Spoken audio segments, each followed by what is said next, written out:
Good afternoon. Mr. Ali McNabb, Pro-Chancellor, University of Technology, Jamaica. Dr. Kevin Brown, President, University of Technology. Mr. Andrew Lee, Chief Executive Officer, eLearning Jamaica Company Limited. Professor Sean Thorpe, Dean, Faculty, Engineering and Computing at the University of Technology. Dr. Balvin Thorpe, Vice Dean, Faculty of Engineering and Computing. Ms. Marion Brown, Registrar at the University of Technology. Ms. Terrian Thomas Gale, Chief Education Officer Acting from the Ministry of Education and Youth, my apologies. And Ms. Tanya Graham, Program Director, Computer Network and Security at the University of Technology. We also have with us, of course, participants who participated in the data protection training. We also have members from eLearning Jamaica Company Limited. And also we have, our friends from the Jamaica Information Service. Good evening, everyone. I am Kimono Gordon, Communications Manager at eLearning Jamaica Company Limited. With that being said, I now invite us to stand for the national anthem.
Please be seated. I now invite Mrs. Dorothy Thompson, and she is the Implementation Specialist at eLearning Jamaica Company Limited, to, of course, lead us to the throne of grace. Good afternoon, everyone. Would you mind standing? I notice we have been sitting for a while. If you can, you may stand. Let us pray.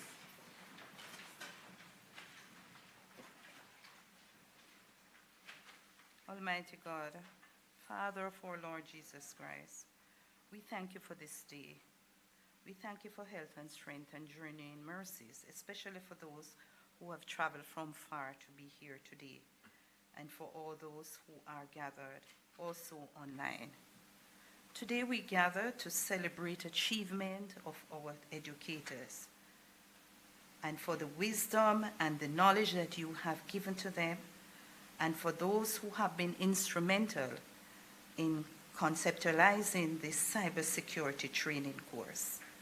With the advent of technology, Lord, we know there have been many implications surrounding it.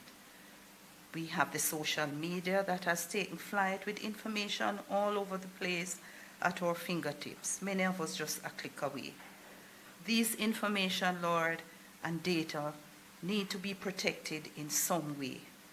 And not only the data and the information, but Lord, we also pray for those vulnerable persons who at times are portrayed in these social media. We ask you, Lord, that you will help us, that we will protect them physically as well as the data. And Lord, at this time, we ask that you will go before us, guide us, and protect us as those persons who have completed, that they collect their certificates, and that they will in turn use the information given to work for the betterment of our country, of education. Thank you for those who are also online, and we ask that as we complete this exercise, that you will guide us and protect us as we go in our respective places. In Jesus' name we pray. Amen. Thank you so much, Dorothy. All right, I know we are behind time, so we're just going to keep it moving, ladies and gentlemen. So I invite Mr. Kevin Brown, President of the University of Technology, to, of course, come and give his remarks. Thank you, Master of Ceremonies, Kimona Gordon, Communications Manager, E-Learning, Jamaica Company Limited. I also wish to recognize Mr. Andrew Lee, Chief Executive Officer for E-Learning Jamaica Company Limited, and our friend and partner. Other members of the E-Learning Jamaica Company Limited who are here, representatives from the Ministry of Education and Youth, educators from institutions across Jamaica. Welcome to Utech.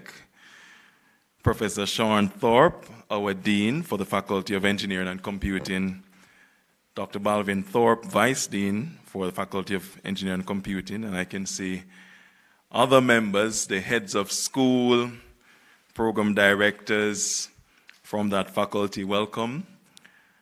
Members of faculties and colleges across the university, staff members, members of the media, other invited guests. Good afternoon.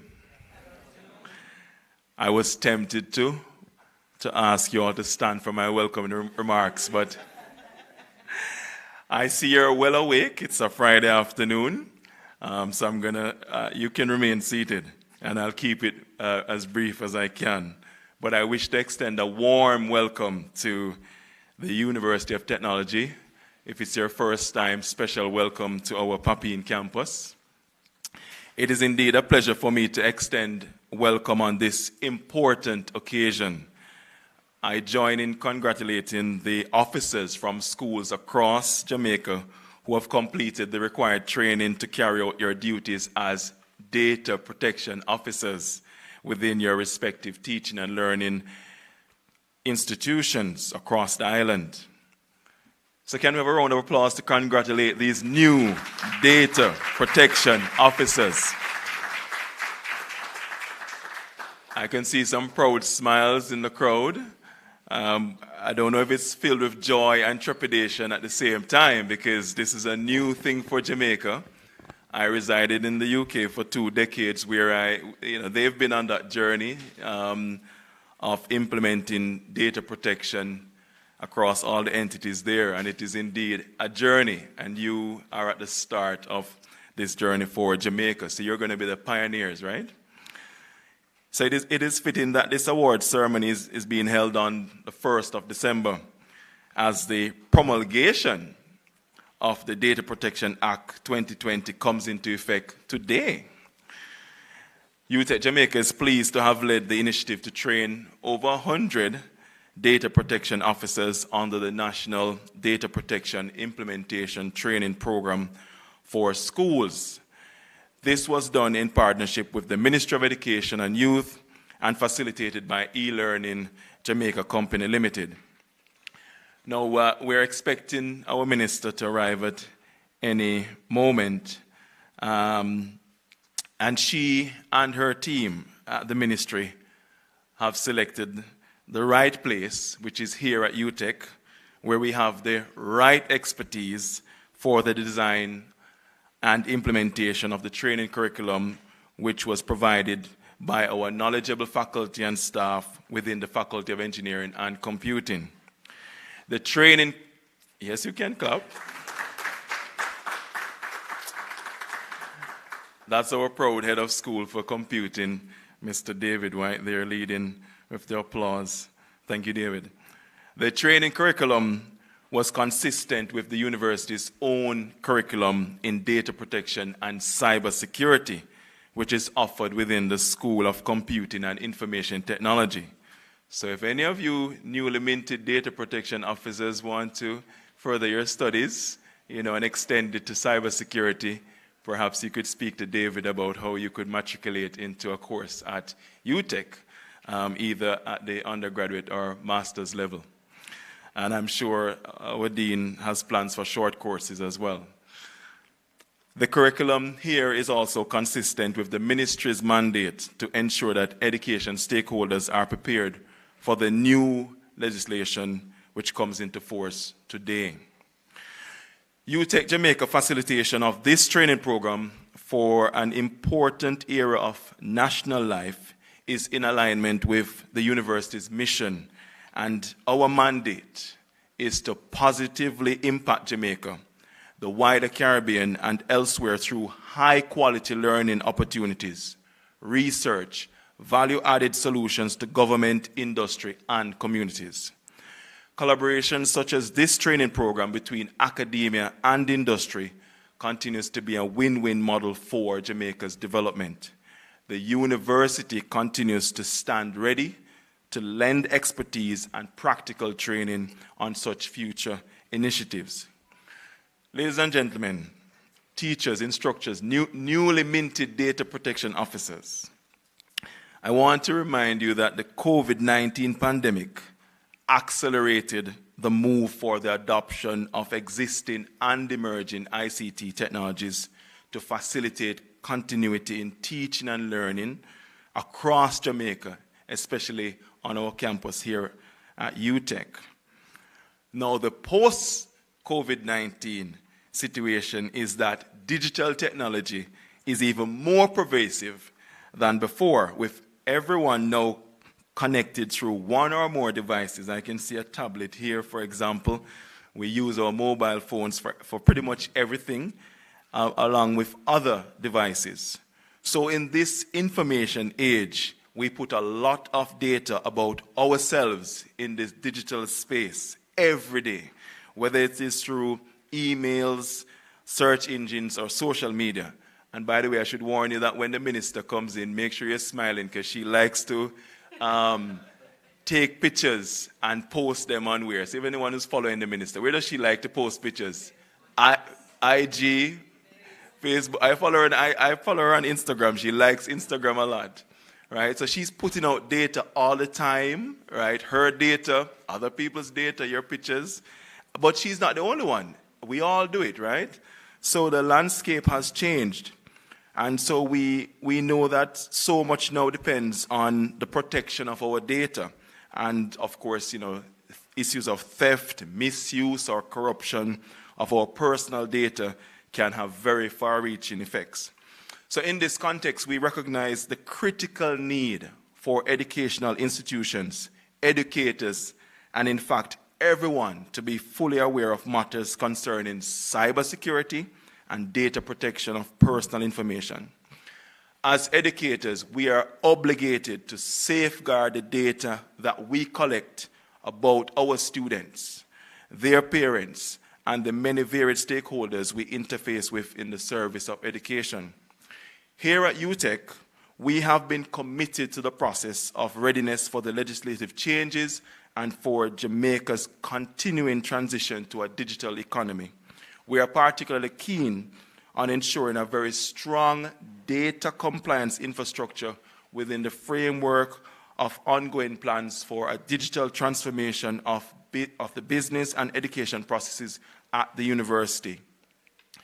Now, preparation and action steps for the new legislation and data protection compliance at Utech have been led over the last several months by an established data protection office.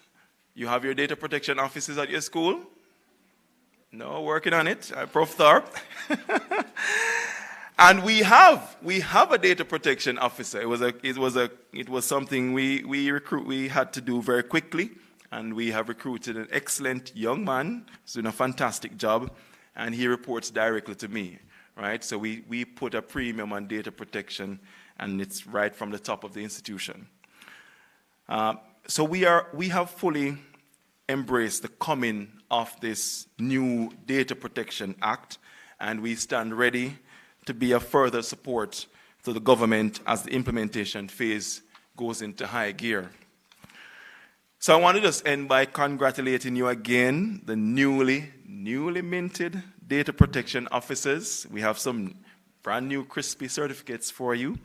And I want to give you my best wishes as you start this journey. I know the Utech team, the e-learning team are going to be here for you. So you're not alone. As not just you, but Jamaica goes on this journey of improving our data protection standards. Thank you very much.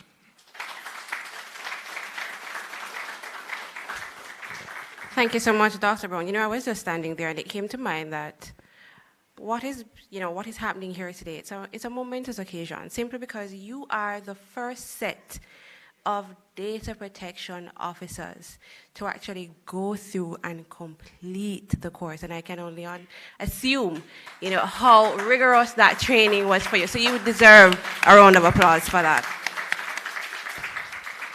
All right, we now invite Mr. Andrew Lee, Chief Executive Officer for eLearning Jamaica Company Limited, to come and give his remarks.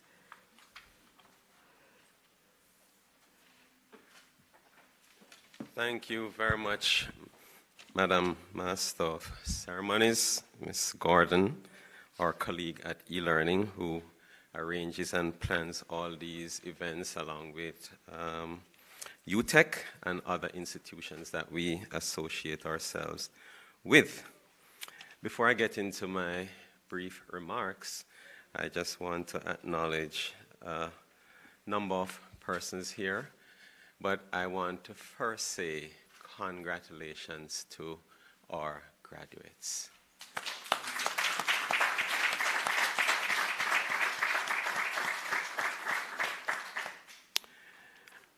Pro-Chancellor Ali McNabb, Registrar Ms. Mariam Brown, Dr.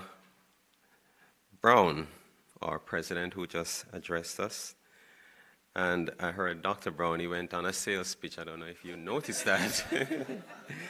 But it's important for any CEO, any head of an entity or school, to sell your organization. So I can't fault you for taking the time to do that.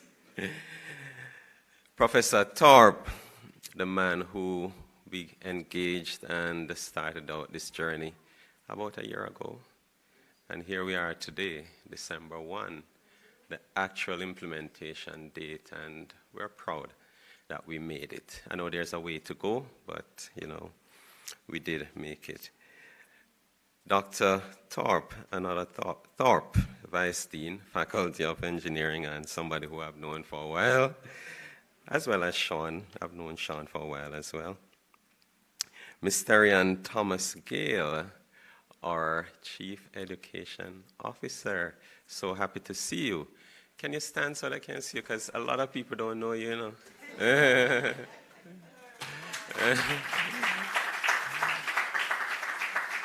She oversees all of the education, sector. Miss Tanya Graham, Program Director here at Utech. All the participants who I recognize who are graduating today, our other colleagues from the Ministry of Education and Youth, colleagues again from the University of Technology, members of the media, but of course, my e-learning family. Thank you so much for the support that you continue to give and for working so diligently to make this day a reality in collaboration with Utech. So,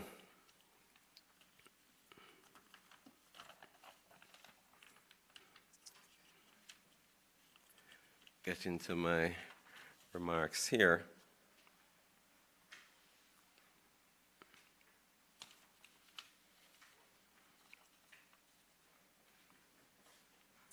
So again, I'm really, really happy to be here, to celebrate with this, our first cohort. And of course, there's a lot more work that we'll be doing in collaboration with Utech to ensure that more persons are trained in data protection and everything relating to cybersecurity and everything to do with privacy. You know, this data protection journey with Utech and the Ministry of Education began about a year ago. I reached out to Minister Williams. I wrote to her, actually, and I remember her getting back to us pretty quickly to say, yes, she's in support of this. And we held our first online session, sensitization session, to include Professor Thorpe, Minister Williams, then acting CEO, now PS Troop, down at the Ministry of Education, and it was broadcast or streamed live. So that's where we started. And it just makes today so much more significant, the actual day where the law actually comes into effect. But I say this to say, and Minister Williams, in her absence, has really been extremely supportive of the work that we have embarked on with respect to data protection. You'll recall that she was the minister who led this, piloted this through Parliament, and actually got the law enacted. Fast forward today, we now have persons graduating. Congratulations again, graduates. So, as we celebrate this occasion, we must recognize the dedication and commitment of you who you have diligently undergone this intensive online course. On behalf of e-learning, I extend again my congratulations. Now, we know that the implementation of the General Data Protection Regulations, that's the GDPR in Europe, it served as a catalyst for countries worldwide, including Jamaica, of course, to enact similar laws and regulations governing data protection. With over 1,000 schools across Jamaica, along with the Ministry of Education itself, the central aspect of the Ministry of Education, we took on this responsibility, for ensuring that this journey of preparing persons to become data protection officers, and not just data protection officers, but to sensitize our principals and all the stakeholders what this act means. And we're also working for transparency purpose, and so that we all know, we work with the University of the West Indies as well, and so far we have exposed maybe over, Ms. Bailey, you'll remind me, maybe about 300 or more principals have been exposed to the matter of data protection and the importance of this as it relates to the education sector. The collaboration between e-learning, Utech, and the Ministry of Education stands as a clear indication of our commitment, not only of e-learning, not only to infuse technology within schools, but also building technical capacity. That's something that we're extremely passionate about. So, as you will recall, this course went on for about 3 weeks online. I did join at some points, so I'm wondering if there's a certificate for me. But I want to remind us that data protection is not merely a legal obligation, it's a moral imperative to safeguard the sensitive data that's entrusted to us within our educational institutions. The responsibility rests with us to ensure that this data is handled with utmost care, respecting the privacy and confidentiality of every individual associated with our schools. So, as we celebrate the achievements of our graduates today, we recognize that your role as trailblazers in upholding the principles of data protection. Your knowledge and expertise will not only ensure compliance, but will foster a culture of responsible data handling, setting precedents for best practices in our educational landscape in Jamaica going forward.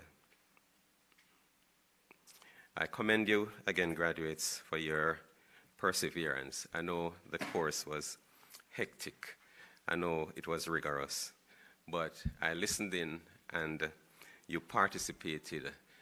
On the final day, I know you did some presentations, and I was really, really impressed with the quality and high standard of the presentations that you made.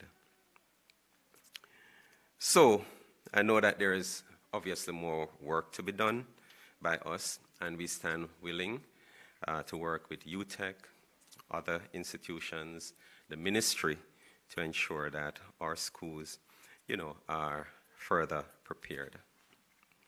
So in closing, I extend on behalf of e-learning our gratitude to Utech, particularly Prof. Thought. Clap him now.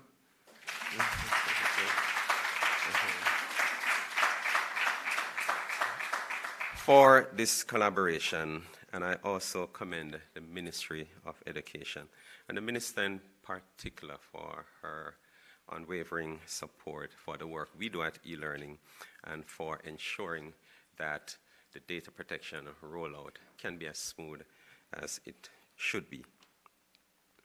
Finally, as we embark on this new era of data protection, let us remember that our commitment to safeguarding sensitive information serves as a cornerstone in building trust, and that is just so important. Once our data is compromised, you lose trust in the organization, and we don't want that. So that's, again, very important for our education sector. Congratulations again, graduates. I wish you all continued success in this journey. It's a journey of 1,000 miles, but it begins today. Thank you very much.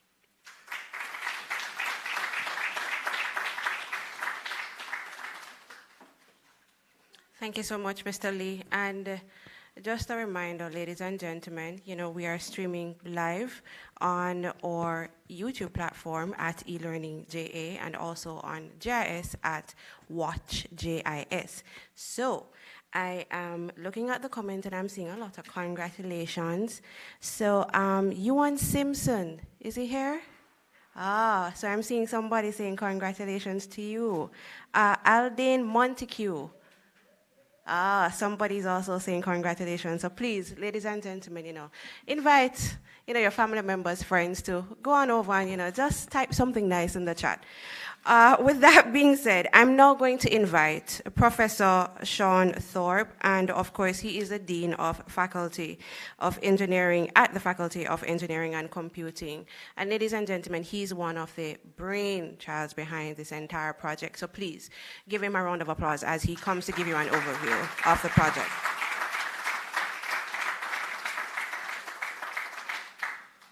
A pleasant good afternoon. I promise you this will not be a lecture. Observing the required protocols. President Brown, pleasant good afternoon. Pro-Chancellor, afternoon. Registrar, CEO of eLearning Jamaica, my dear friend, Mr. Lee, all members of the community within eLearning and the Ministry of Education. I was going to say minister, right? Yes.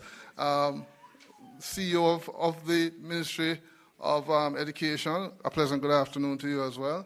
All protocols observed, my very good friends from various schools across the country. Regions 1 to 7, did I get that right? Regions 1 to 7. The opportunity of standing here today on December 1, 2023, I would say might have been a coincidence because we had planned for this event way in advance of this time. We should have had it sometime in early November. However, the schedules did not afford for us to be here until today. So the fate would have it, or somebody could say carpe diem, you have to seize the day. I made a few notes which I'm going to share about how the program actually manifests itself. And I sincerely hope for those who are here in person, as well as those who are online, have the benefit of understanding what exactly obtained with respect of the program that we undertook in 3 weeks. But first, please put your hands together, a round of applause to all the graduates here.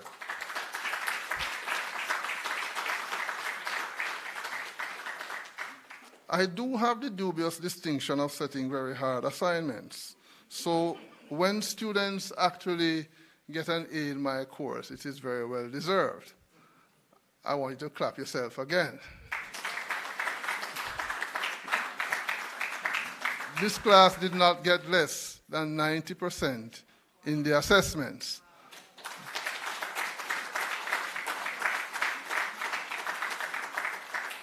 Let's start there.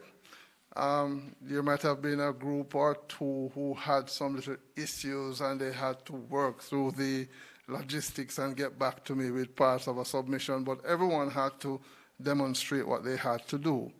There were 2 assessments that were provided for this course. Mr. Lee had the benefit of coming on the last assessment, while the mid-assessment in the 3 weeks would have been the first assessment. So we did 2 assessments, including active class participation. Now this group actively participated. The enthusiasm was almost on steroids, if I could call it that.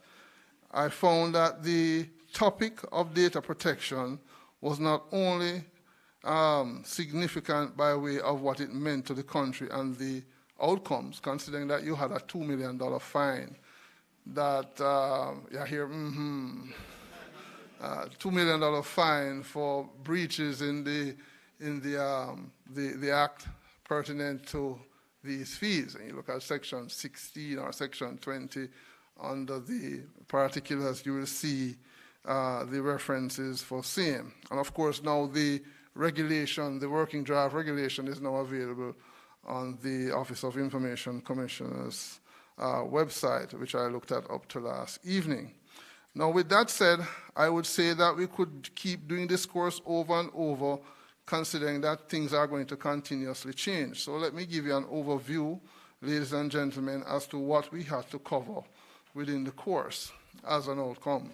And I'm going to keep it high level and then just sort of give you some logistics around the context.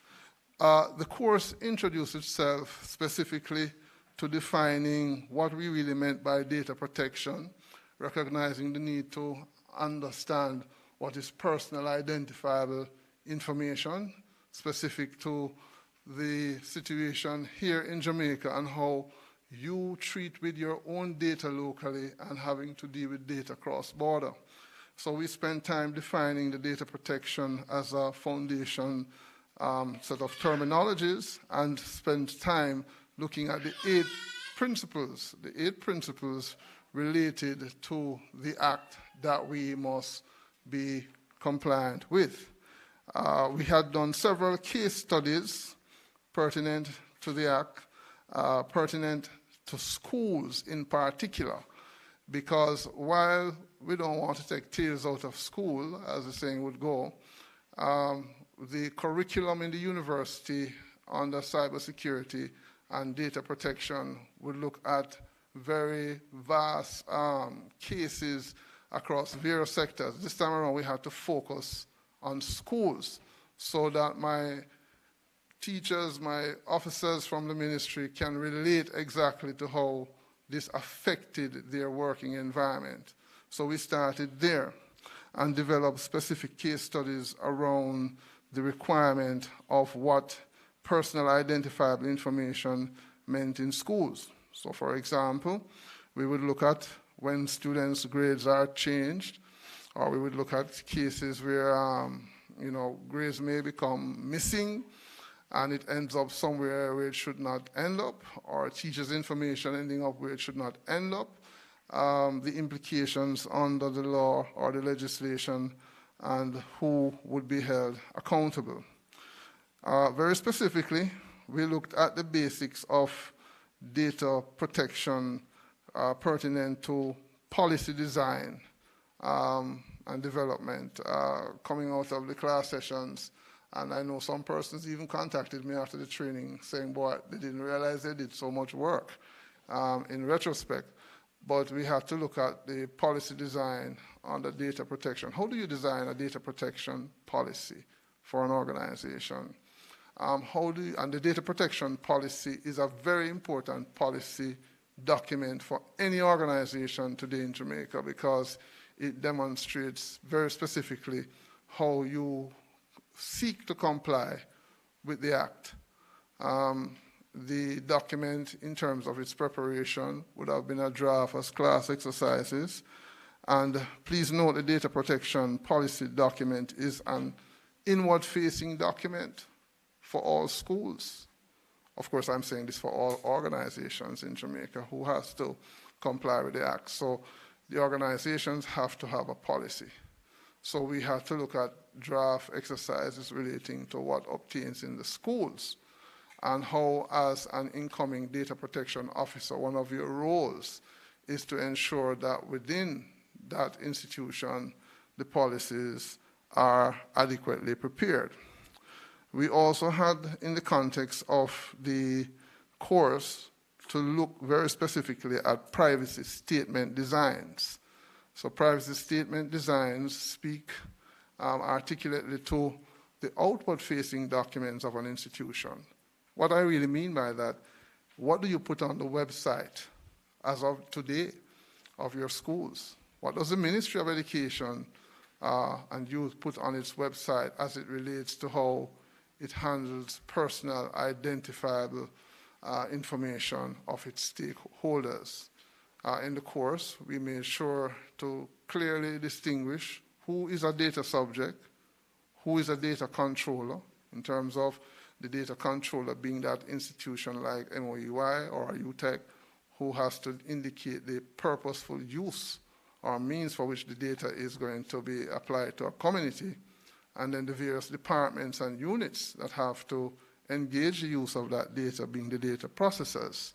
But at the end of the day, the real reason why you have the Data Protection Act is to support civil advocacy, which is for who you call the data subjects. So we went through the course in that context to relate to the fact that students and parents and teachers are data subjects and they have rights. And in the context of having those rights, we have to ensure that the data is accurate. We have to ensure that the data presented is also available at all times to the stakeholders and must be encrypted in some cases to ensure that you maintain that privacy. In the same course, outside of the policy development exercise, we spent some time doing what is called classification and mapping of the data within the organization. And within schools, there's a lot of data. That classification and mapping within schools, we actually had to look at it very specifically to how the EU applies it under the General Data Protection Regulation. So the mapping exercises would see and be presented as a dashboard using tables and workflows.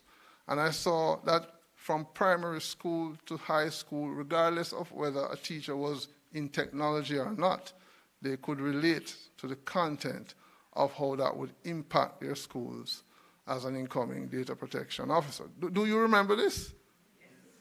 No. Do you remember? It's one more time for assessment, but this time this one is bonus. Is this correct? Yes, you remember well. So the data classification and mapping exercises to look exactly at what the school has as personal identifiable data and what doesn't constitute personal identifiable data, and the type of measures that must be put in place to show up the safety and security of this data for its various stakeholders.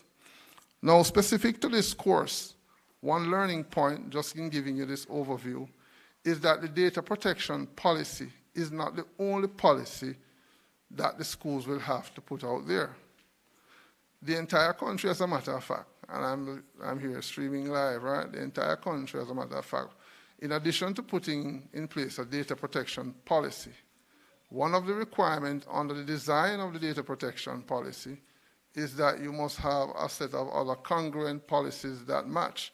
So all your HR policies, your IT security policies, in terms of how you access data, how you store the data.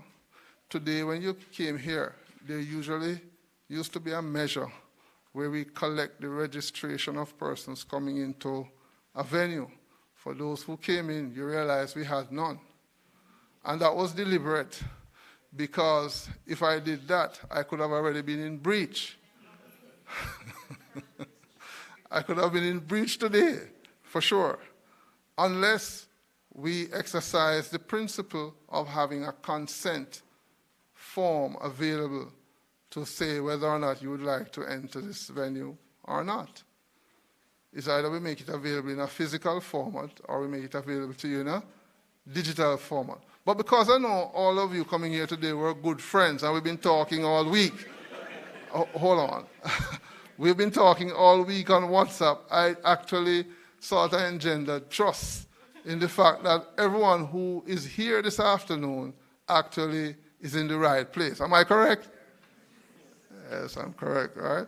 But going forward, what it means within the school system, in other words, how we collect data is a very, very important requirement. So we can't simply collect data without due care of ensuring that there is consent and for the option for persons to opt in and to opt out of that data collection process.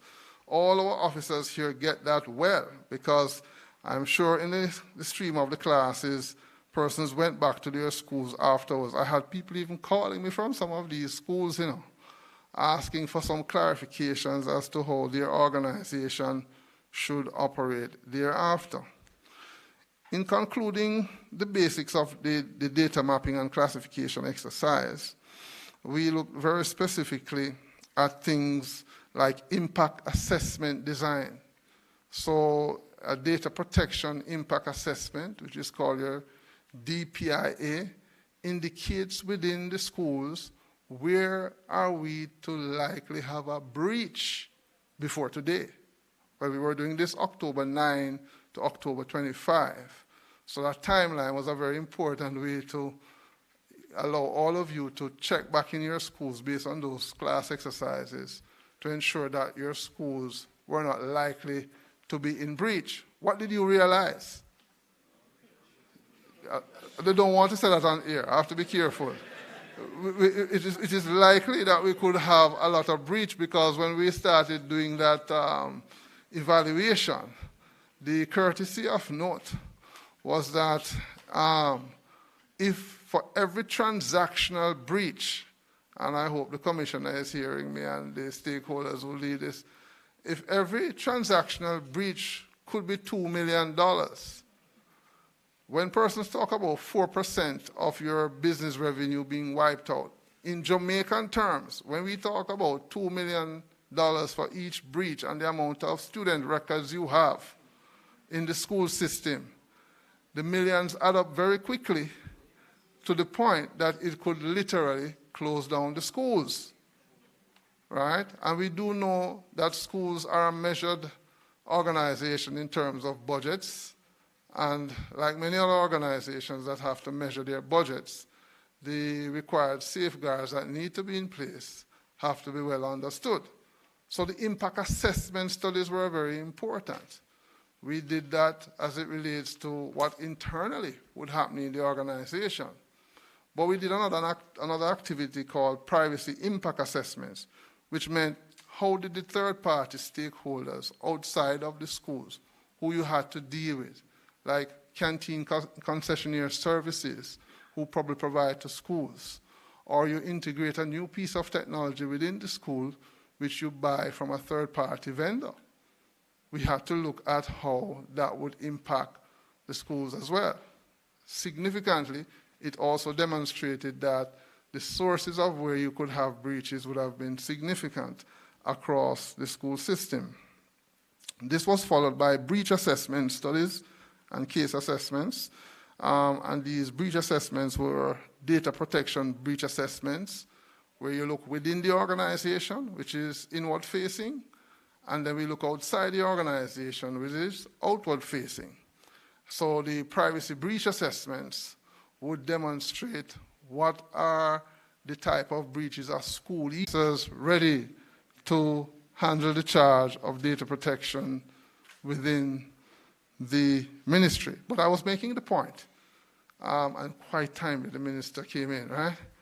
The draft data protection policy, as well as the draft privacy statements, have been shared with your office. You may have seen the mail, but you may not have had time to read it. But Mr. Lee acknowledged the receipt and what it meant going forward.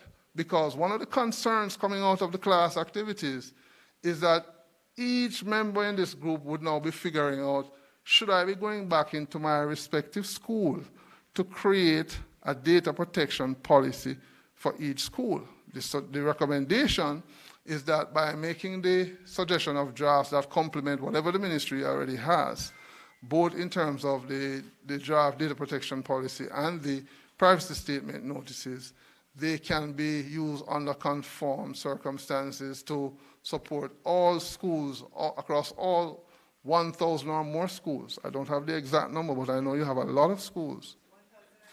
1,010. Thank you so much, Minister. 1,010 schools. The task will be significant to be creating that across so many schools. So to complement what the ministry currently has, they now have draft policies for the data protection, and they have draft privacy statements, which would now be taken under further consideration by a policy committee internal to the Ministry of Education and Youth to actually get them ratified. Because one of the requirements about policies is that they have no use unless they are ratified. And only ratified policies represent truth documents, as we have discussed in this course of study. So those are outcomes. Give yourselves a round of applause. It could only have been drafted, Minister, by listening first to what the teachers had to say and the various educational officers had to say about elements of the school system, such that I made the point earlier that these policies need to be complemented by other policies within the school, which now represent new opportunities as it relates to development. So let me tell you what I think are some of the tangible next steps outside of the draft policies that have been presented to the schools. The next steps, very specifically and very succinct, are: one, we need to have a policy review program within this National Data Protection Drive. This policy review program would allow the ministry to engage. Where do you have draft policies not yet ratified? What policies still need to be updated? And to ensure that they are aligned with the data protection policy. Very important requirement, because the data protection policy is a truth document. And that truth document is one where all other policies must demonstrate that they are also created and available within the schools. So that's the next deliberate step. Now, we are not behind. As a matter of fact, we are ahead of the game, because many organizations locally are still grappling with even drafting the data protection policy, including privacy statements. But a policy review program is what I would recommend next. And in addition to a policy review program is what you call a policy implementation program. Please note the careful use of terms.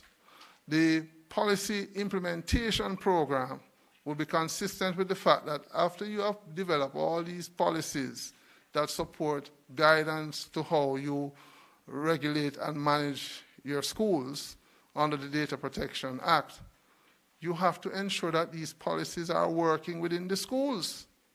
So the policy implementation program means you will have training and awareness sessions, which is what data protection officers would do, and privacy officers, because complementing the data protection officers are privacy analysts or officers. And very specifically, that policy implementation program, as one of the outcomes under the curriculum, would now guide exactly long-term how schools sustain themselves, that they do not have a breach under the Act.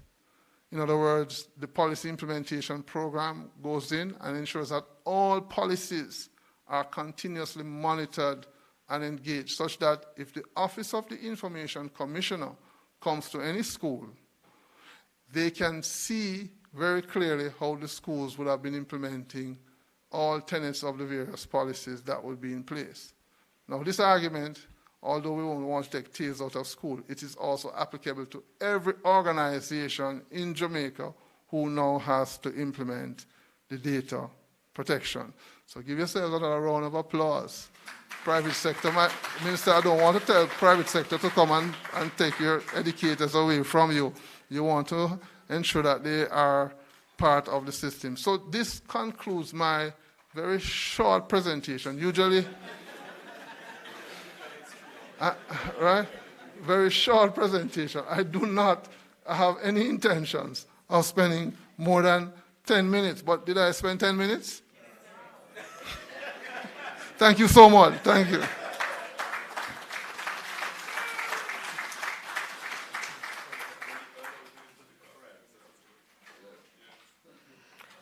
Thank you so much, Professor Thorpe. Ladies and gentlemen, of course, we have in our midst the Honorable Favor Williams, Minister of Education and Youth. So please, again, make her welcome.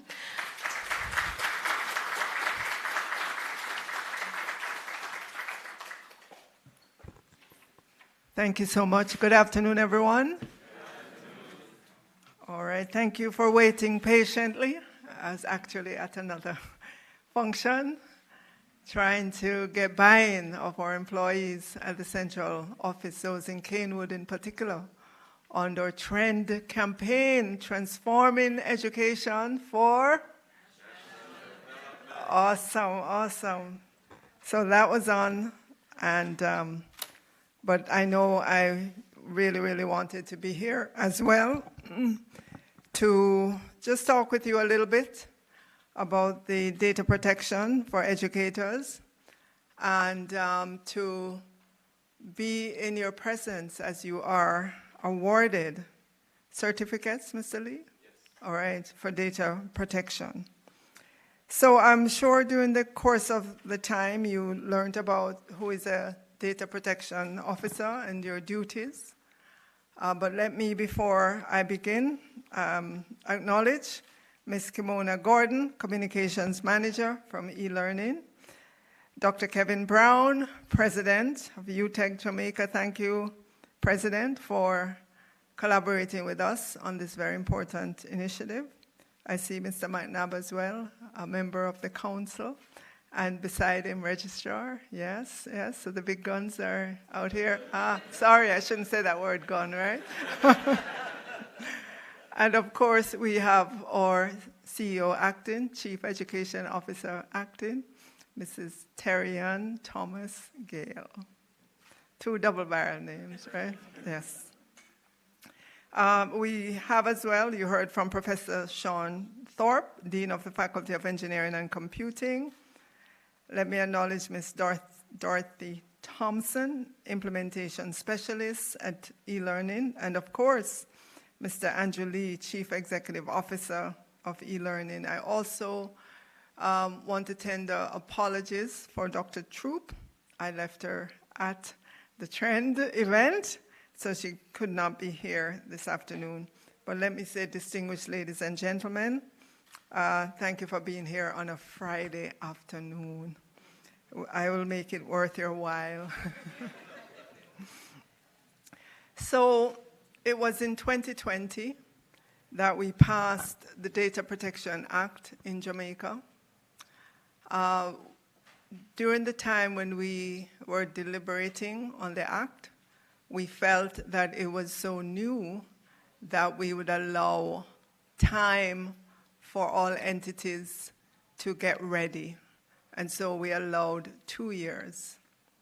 And as a matter of fact, today, December 1, the act comes into force.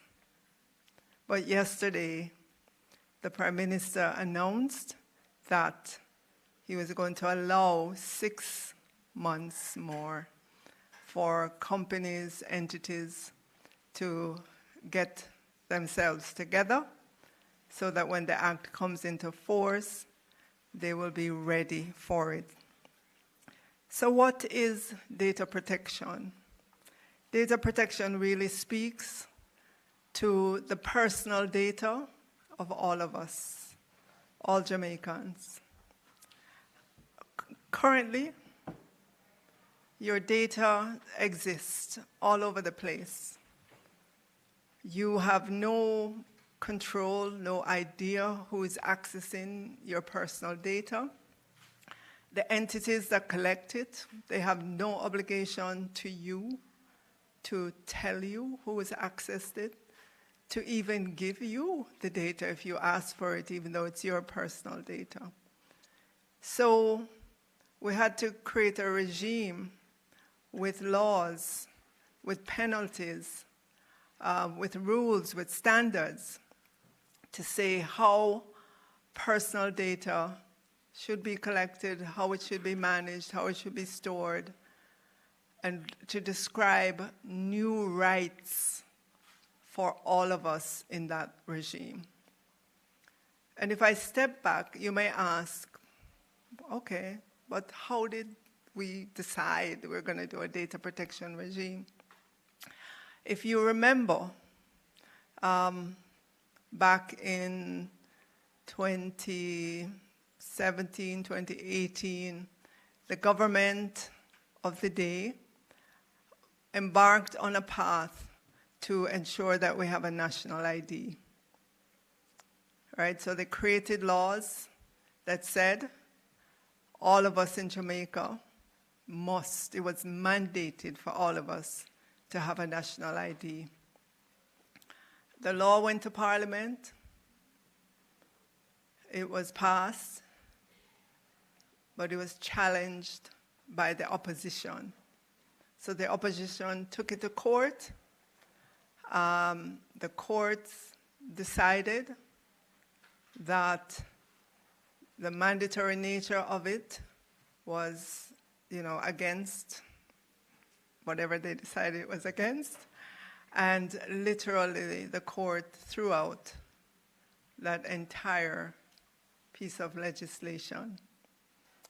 And so, as they say in Jamaica, one of the things the court said was that the government was going to be collecting or handling a lot of personal data, and there's no data protection regime in Jamaica. So we had to wheel and come again, because I was part of the government then, that administration then. So we had to wheel and come again. And so the first step we had to take before we could think of coming back with new legislation around the national ID was to ensure that we pass legislation that would create data protection regime. And we did. I just happened to have been the minister at the Ministry of Science, Energy, and Technology at the time. I have to give credit where credit is due. There was a lot of work that was already done on the legislation when I got there, but we had to take it through a joint select committee of Parliament to look, to put things together to get the law into Parliament.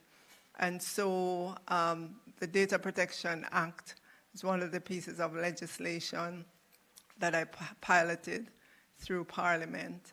And so if you hear me kind of waxing eloquently about it, it's because of all the hours that we logged trying to get it done. So the Data Protection Act calls for an information commissioner to be set up, and we have such a commissioner in place. It calls for the Office of the Information Commissioner to be set up with persons in it that will ensure that all entities are abiding by the legislation. All entities that collect private data, personal data, will be known as data controllers. They have to put in their entities systems that will enable them to know who is accessing your data. They have to be able to respond to you if you ask them to see what data they have on you or about you, and they have to do it within a certain time frame. So all of that is going to have to happen. The training of all of you as data protection officers is part of that. All of us in Jamaica, in that data protection regime, will be known as data subjects. Sounds like science fiction, right? Data subjects. We're all data subjects. And the information that is being collected, the personal information that is about us, we will have ownership of that. So, therefore, the legislation creates new rights for all of us. New rights for access to your personal data, meaning you can ask the data controller and they have to let you know. You can ask who has accessed my data.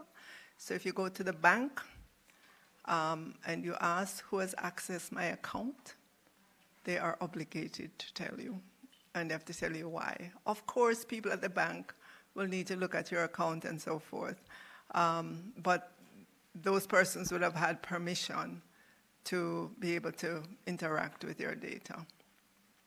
The only exception is for security reasons. So you can't ask the police what data they have on you, right? You can't ask them, but I think you can pretty much ask anybody else what they have on you. There are penalties for entities that collect the data and they have breaches. All breaches have to be reported to the Information Commissioner. So it's really serious legislation. Additionally, not only because nationally we wanted to have our national ID and to ensure that we have the legislative environment, but when you look around the world as well, there are many countries that have a data protection regime. Across Europe, they have a pretty strong data protection regime, and we looked at that when we were putting together Jamaica's. And what we discover is that countries with strong data protection regime, they are looking at other countries to see what it is that they have in place, especially if their citizens do business with those countries, right? So you can imagine, just to give you an example, there are many European tourists that come to Jamaica, right? The hotels collect personal data on those, your credit card, your name, all kinds of data on those citizens. So the European government is going to look at Jamaica to say, what kind of is your system robust? What kind of protection you have for this data that you're collecting on our citizens? And so that's another reason we had to move as well to ensure that we have this protection for our citizens. So this is an important endeavor that we're undertaking. We have to, by law, otherwise there are serious penalties for us. So I know you're here on a Friday afternoon, and that tells me you're taking this seriously. The education sector, well, I should say, I was invited to speak at another function on data protection, and the moderator, when it came my time, she said, well, after I spoke and I sat down, she said, I was wondering why they invited the Minister of Education to talk about data protection. But it was only after I spoke about the education system and the mountain of data that we collect in the system that she realized that the education system is probably the largest in terms of the data that it collects. Think about your schools. You collect information on all the children that are there, their name, their address, their parents' name, their age, their immunization record, their grades, all kinds of personal data, right? And it's just stored in a paper file and anybody can access it and so on. We need for it to be protected and for people, for our citizens in Jamaica to begin to think of the valuableness of their personal data, right? All of you, I'm sure, have your TikTok, your Facebook, your IG, your X account, and you put up your data on it, and they know what you're watching and all of this that they're collecting about you. And you feel happy because you don't have to pay for it, it's free. But guess what? Somebody is collecting this very valuable information about you, and they are aggregating and they're selling that data, and they're making billions of dollars of something that you haven't even thought was important, your own personal data. So, Mr. Lee, I want to thank e-learning. I want to thank Utech for this collaboration, for ensuring that the education sector is out ahead of everybody else, probably, in terms, yes.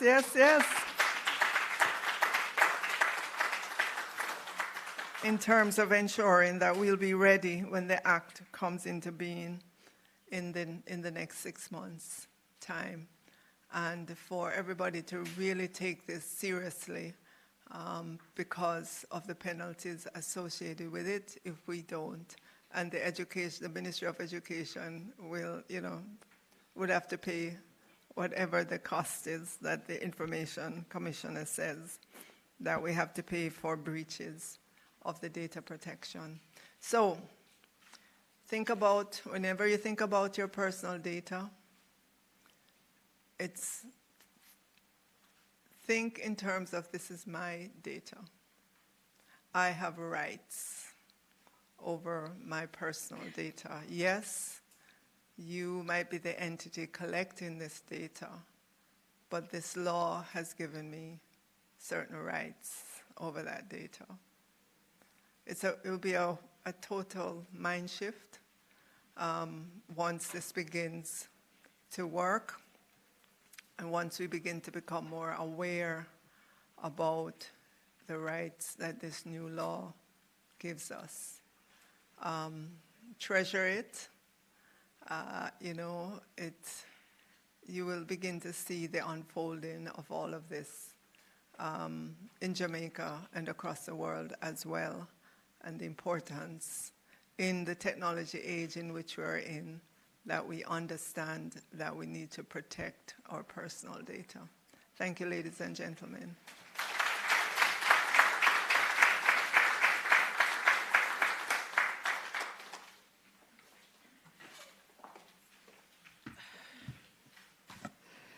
Thank you so much, Minister. Ladies and gentlemen, if it's one thing that I can say, and I agree with you, are absolutely trendsetters at this point in time, So, again, give yourselves a round of applause for that. You are indeed trendsetters. All right. On the program, ladies and gentlemen, we have remarks from students, educators.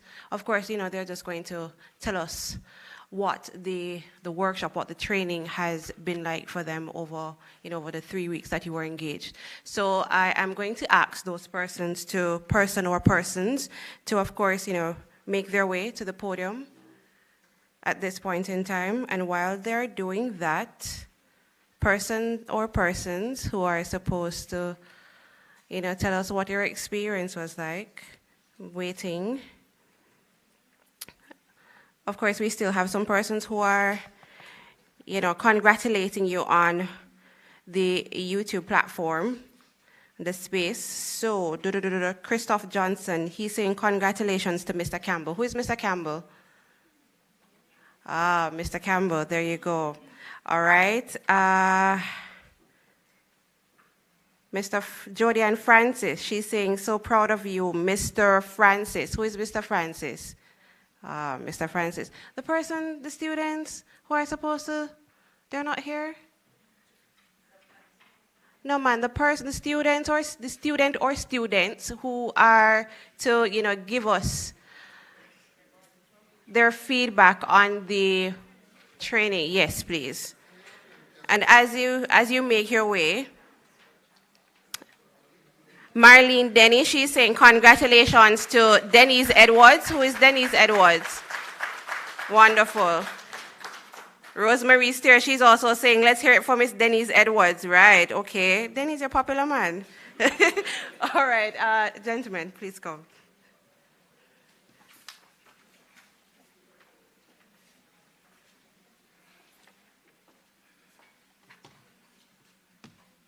Good afternoon, everyone.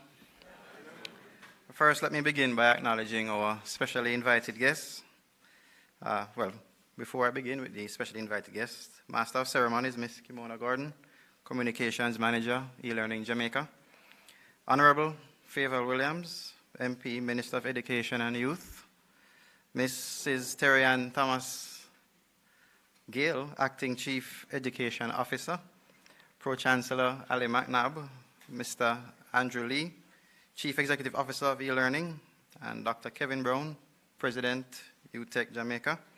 And finally, or last but not least, Professor Sean Thorpe, Dean, Faculty of Engineering and Computing, distinguished ladies and gentlemen, and my fellow awardees, a pleasant good afternoon or good evening to you all. Now, first of all, I would like to say that it's really a pleasant surprise to see everyone here, to see the faces behind the names that we have grown close to over the during the 3-week course that we have. Now, this training session has indeed taken us by storm. We can remember when we were first asked to join in and how suddenly it all occurred, and especially when we perhaps asked the question, when will be our first class? And some of us were told this evening. It was really a shock to many of us, especially those of us who had plans already made for the week, for the weeks, and especially for that Heroes Weekend that we had made definite plans for. But it was a very challenging 3 weeks. I think in speaking to Professor Thorpe about it, it is usually a 3-month course condensed into 3 weeks. And now to give you some background, that 3-month course, it's 3 hours per week. But we did it in 9 hours per week for 3 weeks. So that puts into perspective how well we handled that course that was given to us. Now, our passing, as Professor Thorpe said, this training and sensitization session is evidence of how well we were trained. So I'd like for us to give Professor Thorpe a round of applause for accomplishing that task so well. Now, for us on the ground, having been sensitized and trained as data protection officers, I like to consider us as gatekeepers. We have a huge task ahead of us. We are living in a digital age. We have lived in that age for quite some time now. We may have been lagging behind in certain areas, but as a sector, we are ahead, especially with the implementation of the Data Protection Act and the training that we have all gone through. We can indeed say that we are ahead. Now, moving forward, after being exposed, our task is a big one. It really puts into perspective the need for best practices to be implemented. So practices such as digital archiving, offsite backup, data encryption, multi-factor authentication, these are no longer buzzwords, but rather these are things that we will have to make a routine practice of going forward. So there needs to be a paradigm shift of sorts. There has to be a revolutionary and dramatic change in our practices, in our assumptions, and especially in our actions. Now, I'm sure I echo the sentiments of my colleagues who will no doubt speak after me when we say here that we are committed to keep the data of our subjects safe. We are committed to be respectful of how long we keep that data, what we use that data for, who we share it with, and overall, we do not want to have any breaches on our hands. Now, in his wisdom, Professor Thorpe has decided to leave our DPO WhatsApp group open for us, where we can have communication, collaboration. Since we're no longer acting as one person, we're now a team, a large team. So we have to really move forward in realizing that we're all working together to safeguard our data. And I'd like to close with just giving you that reminder that we are indeed the gatekeepers, so we should take our task very seriously. Thank you.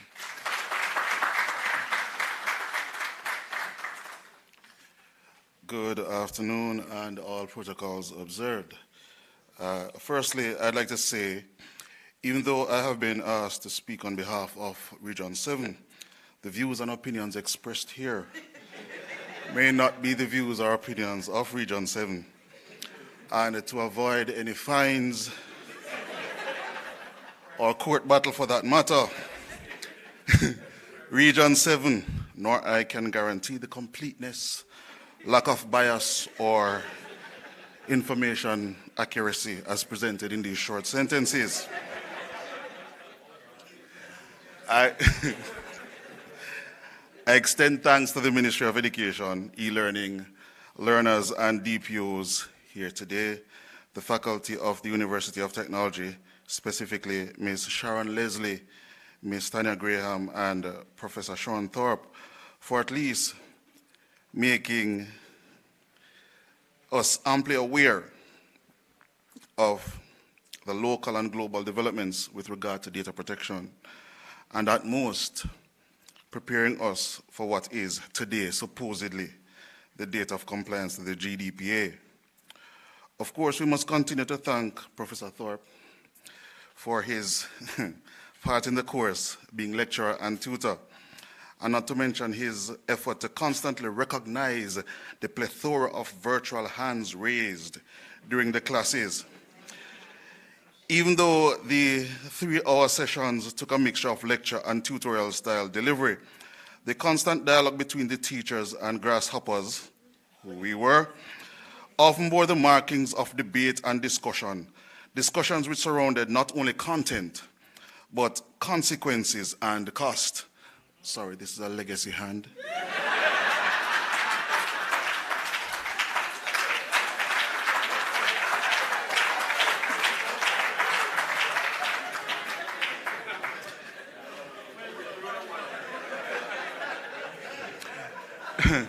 The consequences of non-compliance and lack of adherence to data protection standards and laws, partly provided through the Information Commissioner Office, or in Jamaica's case, the Office of Information Commission, as applied to our own individual contexts and Jamaica as a whole, and the cost, mainly salary for the future DPOs who we are now being recognized. This crash course of sorts had us pulling on all our knowledge bases, performing much needed research, collaborating at all levels the communication technology devices would afford us, gaining new friends, associates, and colleagues, and embracing the age-old philosophy espoused by another institution which shall remain nameless, which regards nocturnal activities as inevitable, rendering the act of rest and sleep as a mere figment of one's imagination. I would like to say that the assignments were comprehensive, but given the short period of time within which we had to complete them, our other duties as teachers, administrators, lab technicians, parents, etc., and the fact that I do not have a standard wherewith to measure them, what I can say is that it seems as if they were to the point and drove home the fundamentals necessary upon which to expand the tasks that we will now have to perform. With that said, we cannot overlook some of the sore points. Many of us were concerned about the job description and the function for this new role.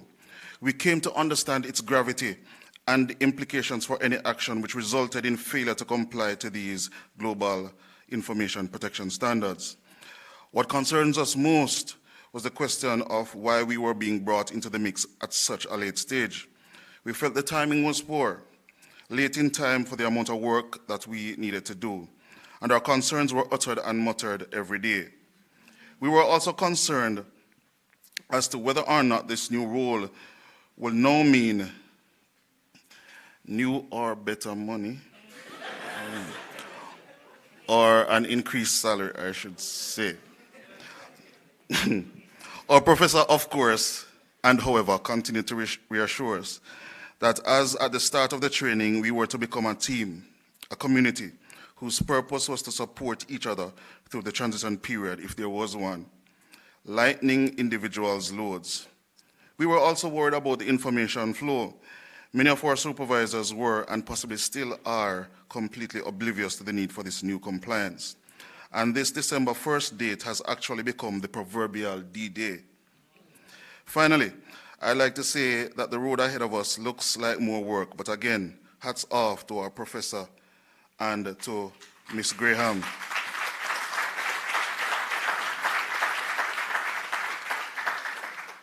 For the continued support which they continue to do beyond the 3 weeks of training.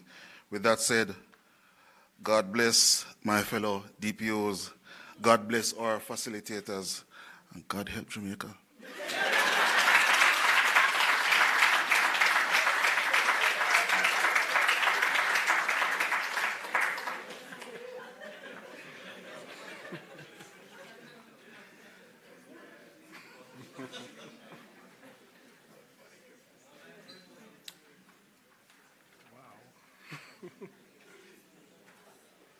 Maybe I should have went before him.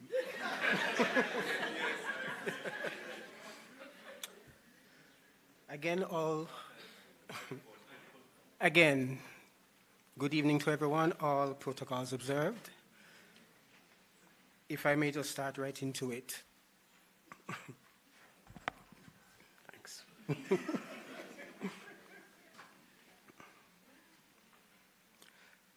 When I actually started this course, it was a case where I was actually in a job feeling a little stagnant and demotivated. And I was actually invited to join this course. When I was invited to join this course, I realized that it will actually help to reshape the way things are done. Not only in my own workspace, but to know that I am a part of a move that will change the way of life for Jamaicans in general. I was completely humbled. Though I had no idea what the conditions for choosing your candidates for training were, I am forever grateful of my place to be in the first batch of the data protection officers in Jamaica.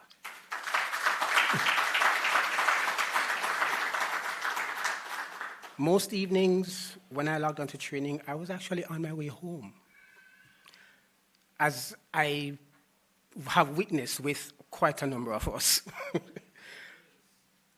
Trying to grasp as much as I can while traveling, the delivery of the topics and the ambience of the room was always so engaging. And I must say, I really enjoyed every meeting that I was able to attend. Our professor, hats off to you again, sir. You did a marvelous job. Upon delivery of content, and while each class was for me more of an information overload scenario, I was prepared to do it all over again by the next class, because the relevancy and the urgency of the matter at hand was driven home until it was etched in each of our minds. So, for me going forward, it is a task to get the existing powers at my institution to see the urgency of this matter. But I am confident that I am equipped with the tools and the knowledge to get that institution ready in short notice.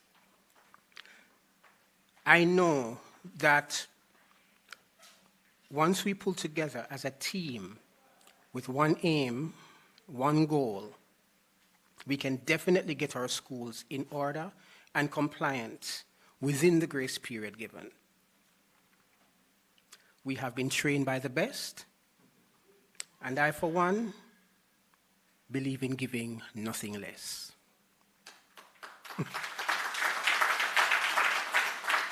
So, on behalf of us at Region 6, we are truly honored, sir. Thank you again. Thank you very much.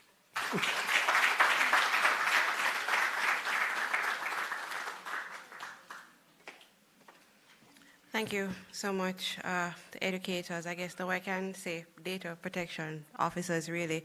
You know, my takeaway from the feedback from your experience is one that you have created a bond as the first batch of students. You've created a bond despite how rigorous, you know, that's what I said, despite how rigorous, you know, the past 3 weeks, you know, has been for you. You have a bond, and I just implore you, you know, please maintain that bond and continue to be there for each other, because as I said earlier, you are indeed trendsetters, and what that means is you are now the go-to for persons who are going to come after you. All right, so just bear that in mind. The moment you are waiting for is when you get your certificates. And so I'm going to now invite, hold on a second, I'm going to invite Miss Graham to join me on stage. But before, Miss Graham, before we go ahead, I just want to point out something. I'm looking for a comment that really got to me. Mr. Francis, Daniel Francis? Yes? Mr. Francis, Moisha Williams, your wife? Yes. She says congratulations. All right? I just wanted to let you know. All right. Miss Graham, please.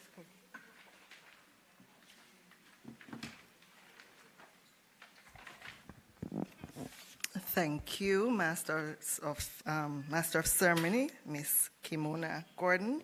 I'd like to acknowledge our Minister of Education, Honorable Favor Williams,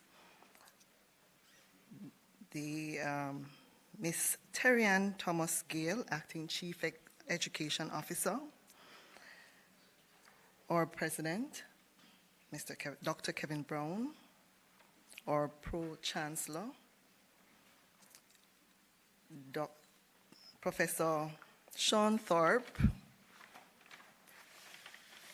Dr. Balvin Thorpe, other honorable guests, graduates, congratulations. I will call your names and you will come forward. I'd like to invite the Honorable Favor Williams forward to present these certificates.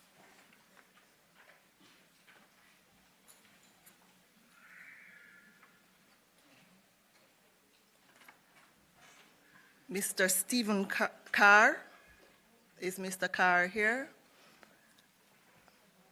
I'm going to ask that if you hear one of your colleagues from your region, if you hear the name, I'm going to ask somebody to collect it on their behalf. At the end? Okay. Shanique Williams.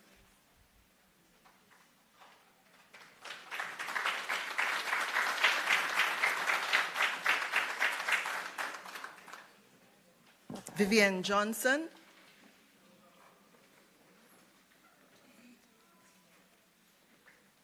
Philippa Livingston. I'm not seeing the person. Kay Davidson. Tanya Sinclair. Danielle Francis.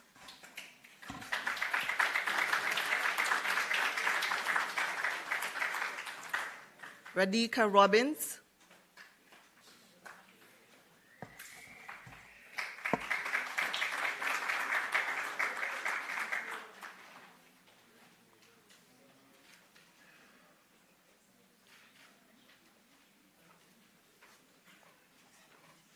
Kenardo Henderson,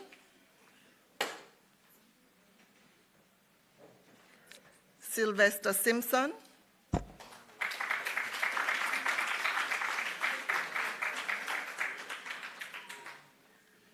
Melissa Pottinger,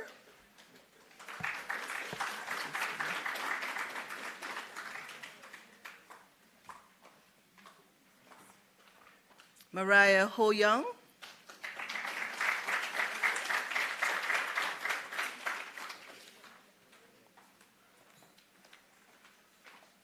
Otis Morgan,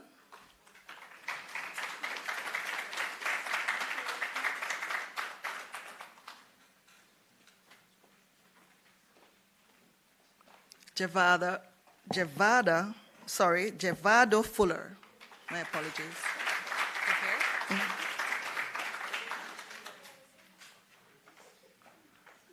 Camille Bodhair,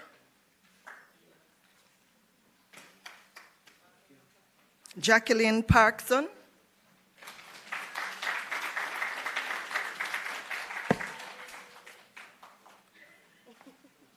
Kay Davidson,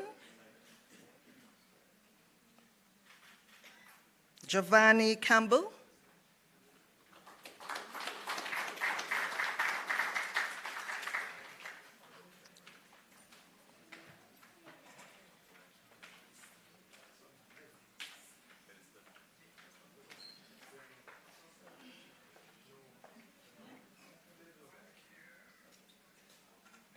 Douglas Francis,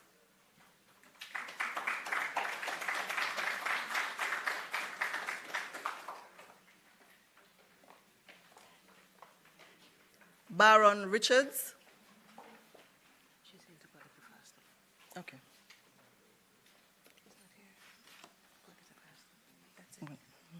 Thank you, Minister.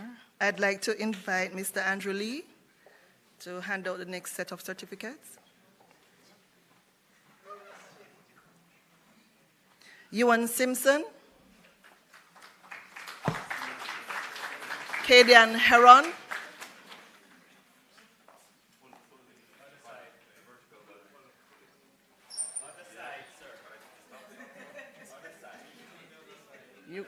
you come on.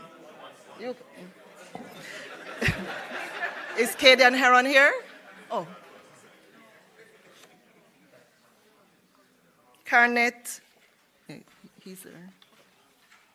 Karnet Kolomati.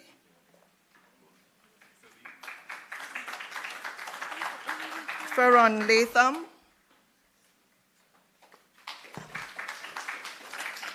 Everett Smart. Ricardo Jarrett.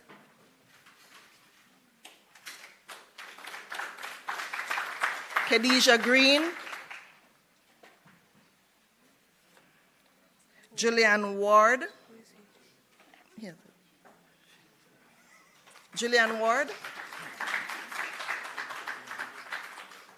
Samantha Campbell.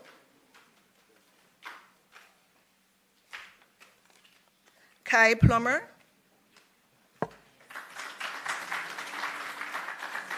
Franz Myers.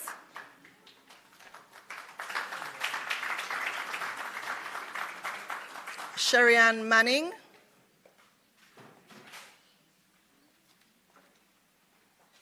Kimara Cousins.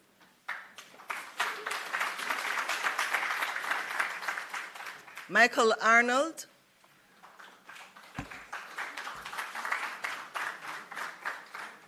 Christine French Brown. Melissa Brown.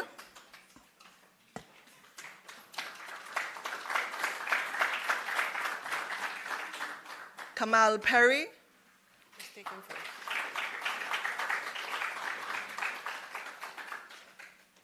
Denise Edwards.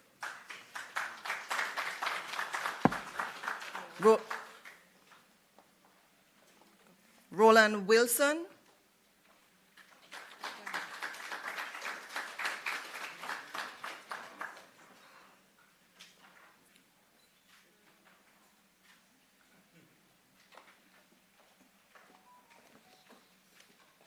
Shalmarie Hyatt.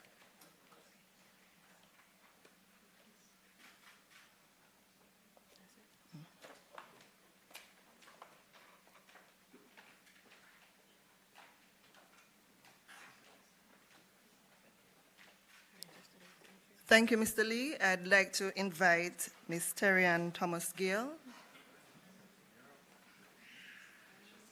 Antoinette Wyatt, Andrew Gooden, Leo Lewis,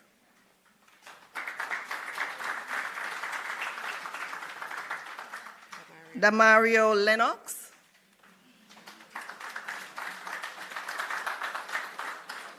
Latoya Hodson Smith,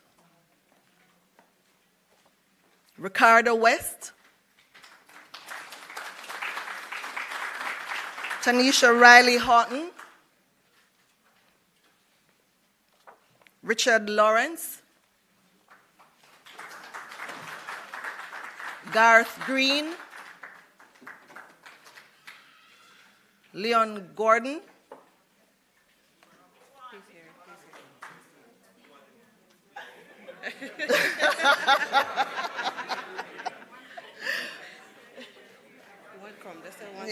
just come please, Leon. Timoy White, Dominic Hines, Leon Gordon, the other Leon. Lisa James Richardson, or Lisa. Timoy Miller.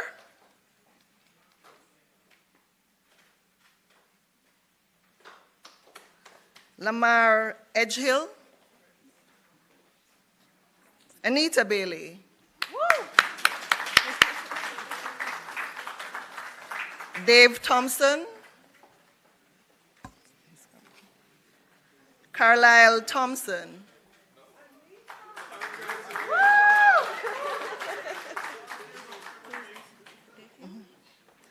Trishana Phillips.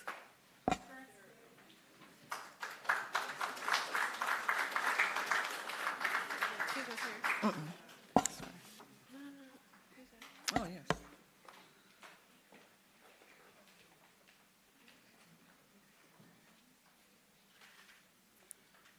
Thank you very much. I'd like to invite,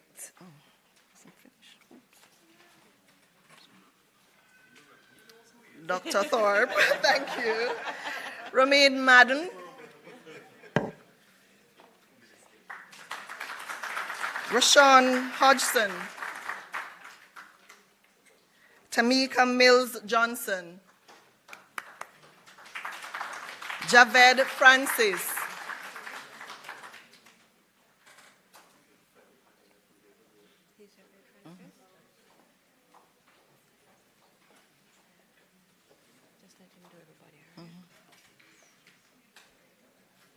Aldane Montague.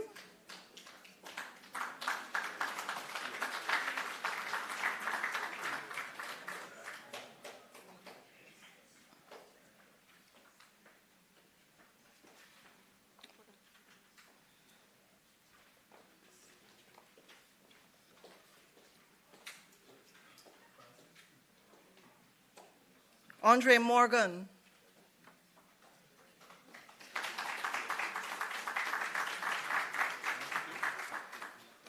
Claude Hewitt.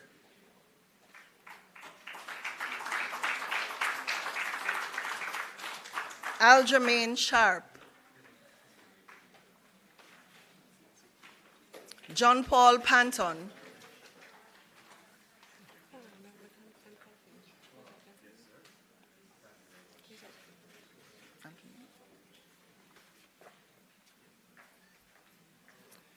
Taj Williams.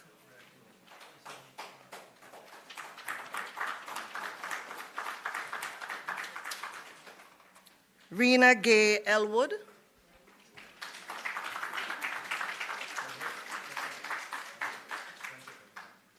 Karim Russell.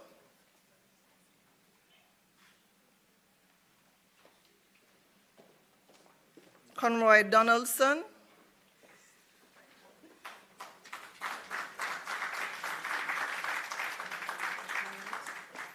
Carol Ray, Nisha Walker, Chevelle Smith, Bevon Williams,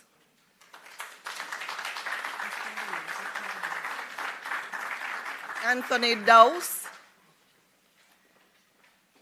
Leroy Rowe,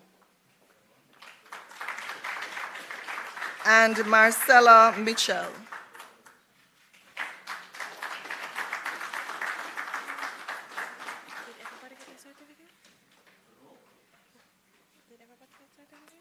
Did everybody get their certificate? Is there anyone who did not receive their certificate, who was expecting one? Okay. Thank you very much.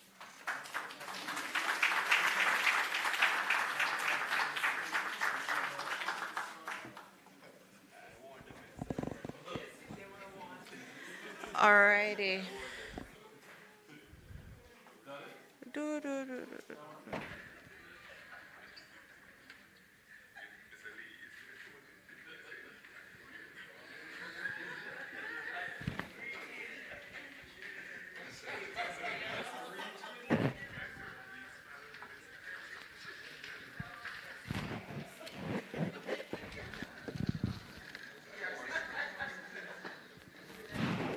Mr. Lawrence, where's Mr. Lawrence? Richard Lawrence.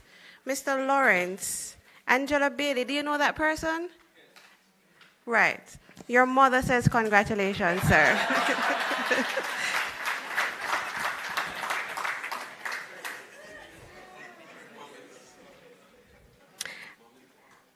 Daniel Francis. Where's Daniel? Is it Daniel Francis? Okay. Do you know a Miss King? Who is Miss King?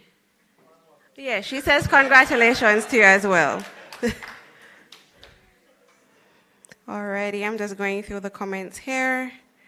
And Mr. Cadian Heron, if I got that correctly, Deborah D says congratulations to you too as well. And yeah, oh, is your wife? Yes? Congratulations. All right. Alrighty.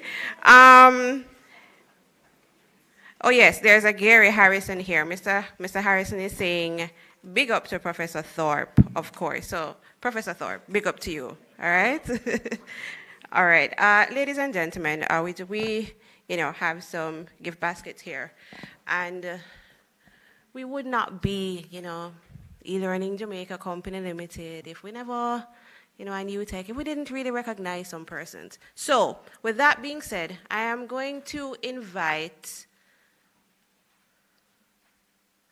Mr. Lee to join me on stage, please. And Mr. Lee, you will be presenting the Minister of Education and Youth with this, please. Minister?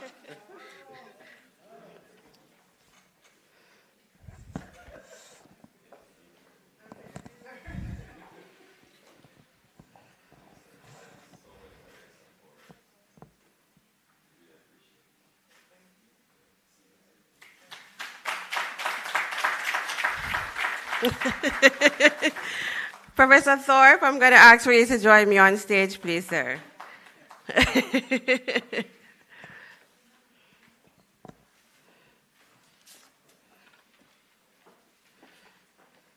No, give Professor Thorpe.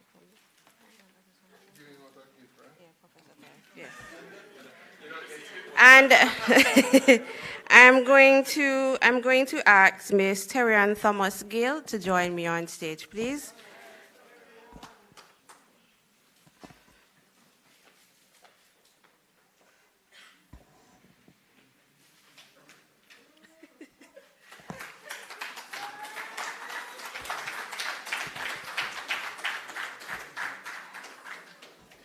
Thank you so much, Professor Thorpe.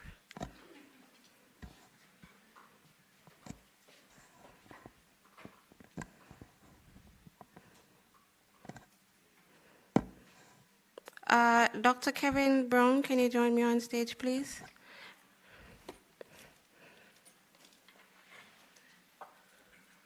And I'm going to ask Ms. Tanya Graham to join us on stage.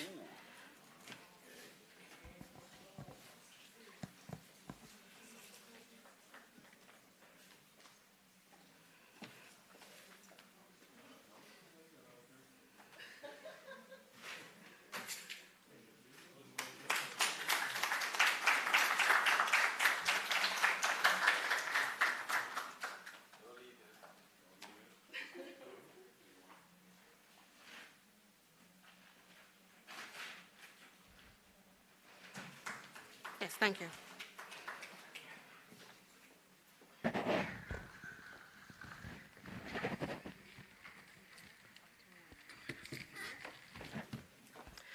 All right, I'm a little bit biased for this one, and I think it's accepted. I'm going to ask Miss Michelle Babelel to join me on stage, please. And this one is going to be very special for me. I'm going to ask Mr. Andrew Lee to join us on stage, please.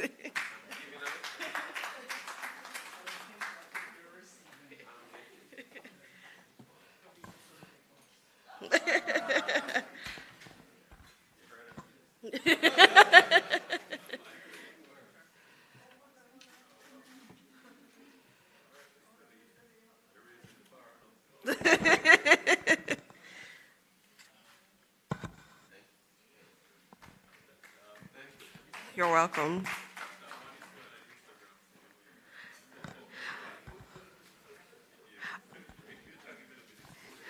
Mr. McNabb, please join us on stage, please, sir.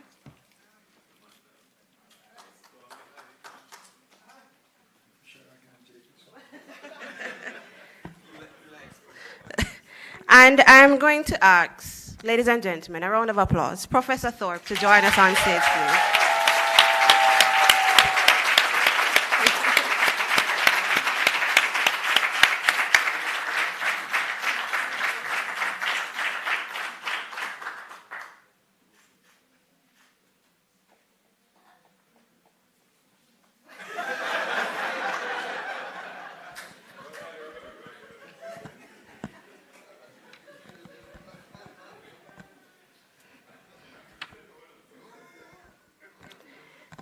And Miss Marion Brown, please to join us on stage, please.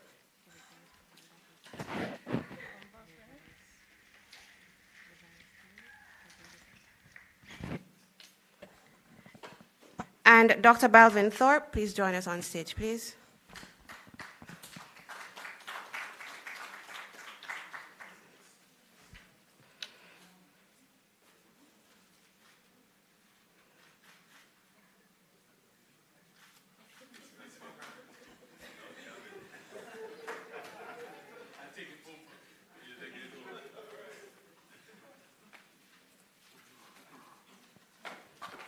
All right, so before we get into the vote of thanks, I'm still going through the comments on our YouTube platform. And Mr. Bevan Williams, where are you, Mr. Williams? Yes, your sister Susan Williams says congratulations to you. All right. And I see congratulations going out to Mr. Lennox. Of course, congratulations to you, sir. And Deborah D, she's saying thanks to Mr. Thorpe. That made it so engaging. So I take it that she is making reference to, of course, the workshop that you all did. And congrats to Mrs. Lessa Richardson, and that's coming from Althea Richardson. Congratulations to you two again. All right, I am now going to invite Kamal Perry to move the vote of thanks.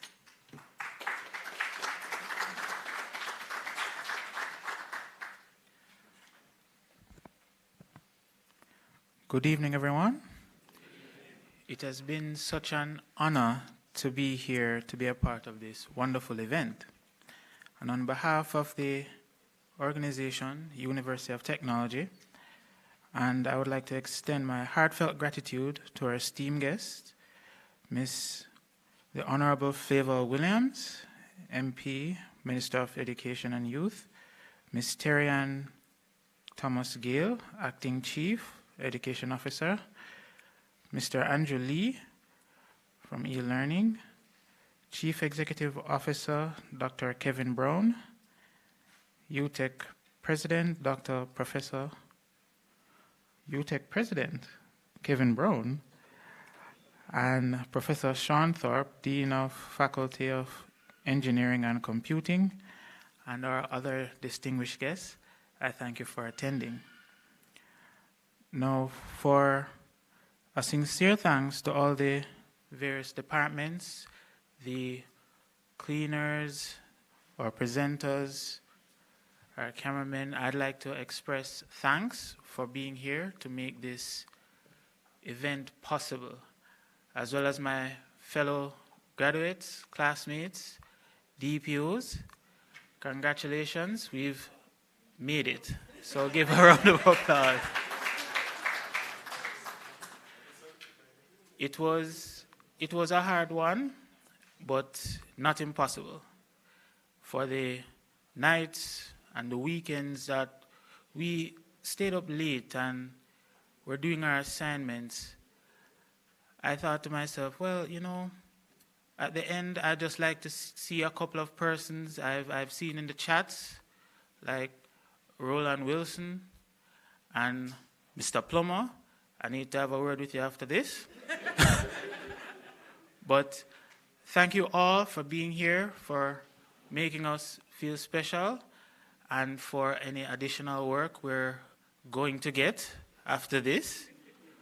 So thank you, and have a good evening.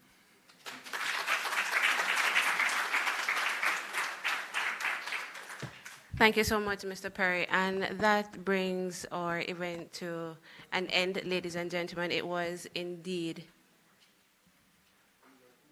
Okay, sure, not a problem. It was indeed a pleasure to have served you this evening.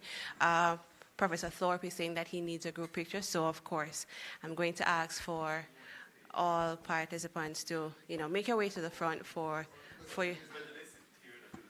Okay, all right, not a problem. So I'm sure we'll organize that.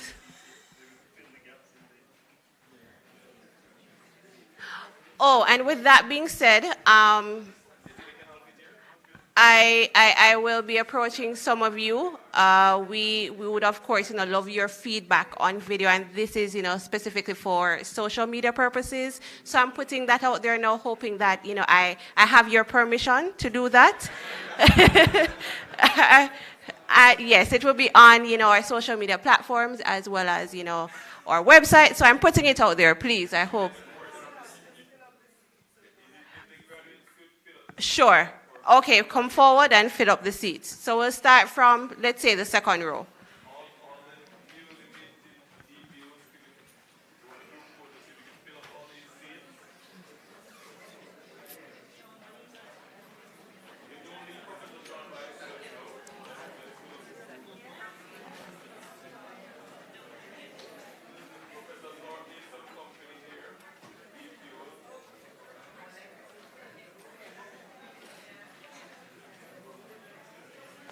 While we're filling out, of course, let me extend thank you to Ms. Leslie for assisting in organizing today's event. Thank you, Ms. Leslie. I also want to say thank you to the Jamaica Information Service, for facilitating us online. Thanks again to GIS and to the team. Okay, and once we're through, refreshments is on the outside, so please feel free to engage.